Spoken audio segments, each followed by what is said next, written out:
Hi hello అందరికీ welcome back to my channel. అయితే ఈ వీడియోలో 24 కేశవనామాలు మరియు కేశవనామాలు 24 మాత్రమే ఎందుకు ఉంటాయి దాని గురించి అయితే ఇప్పుడు నేను చెప్తాను.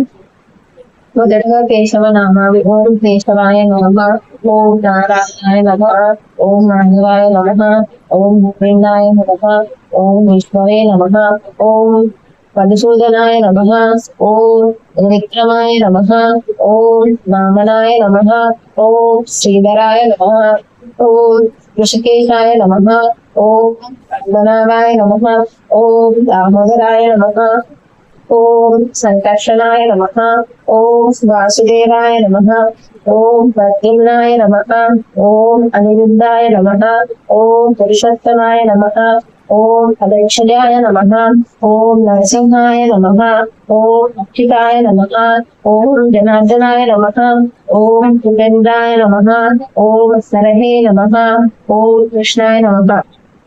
24 కేశవనామాలు.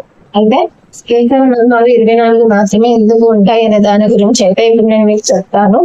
హిందూ సంస్కృతిలో పూజలు ఆచమనం తర్వాత కేశవనామాలు చదువుతారు. ఓం కేశవాయ నమః, ఓం మాధవాయ నమః, ఓం గోవిందాయ నమః అని అయితే చదువుకుంటాను కదా. అయితే శ్రీ మహావిష్ణువుకు 24 కేశవనామాలు ఉంటాయి కదా, అవి అందరికీ తెలుసు. కానీ కేశవనామాలు 24 మాత్రమే ఎందుకు ఉంటాయి? ఒకటి ఎక్కువ లేదా ఒకటి తక్కువ ఉండవచ్చు కదా, అంటే 23 లేదా 25 ఉండవచ్చు కదా. అలా ఉండవు, కరెక్ట్ గా 24 ఉంటాయి. దానికి అర్థం కారణం ఏమిటంటే, విష్ణుమూర్తి విగ్రహాన్ని చూడండి, ఒకసారి గమనించండి. 4 చేతులు ఉంటాయి. చేతులలో శంఖం, చక్రం, గద, పద్మములు కలిగి ఉంటారు స్వామివారు. ఈ 4ంటిని అటు ఇటు మార్చండి. ఆ చేతిలో ఉన్న చక్రం ఈ చేతిలోకి, ఈ చేతిలో ఉన్న గద ఆ చేతిలోకి, అలా రకరకాలుగా మార్చి మనం స్వామివారి చిత్రపటాన్ని గీస్తే సరిగ్గా లెక్క 24 వస్తుందంట. అంటే 24 భంగిమలు వస్తాయి అన్నమాట. ఒకటి ఎక్కువగానే ఒకటి తక్కువగానే రావు. అందుకే కేశవనామాలు 24 అని అంటారు.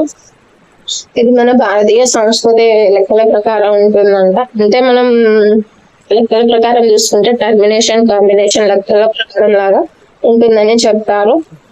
కేశవనామాలు 24 మాత్రమే ఎందుకు ఉంటాయి అనే దానికి అర్థం కారణం అయితే ఇది. మన వీడియో నచ్చినట్లయితే షేర్ చేయండి, కామెంట్ చేయండి, అండ్ సబ్స్క్రైబ్ చేసుకోవడం మాత్రం మర్చిపోకండి. ఓం నమో భగవతే వాసుదేవాయ నమః. శ్రీమాత్రే నమః.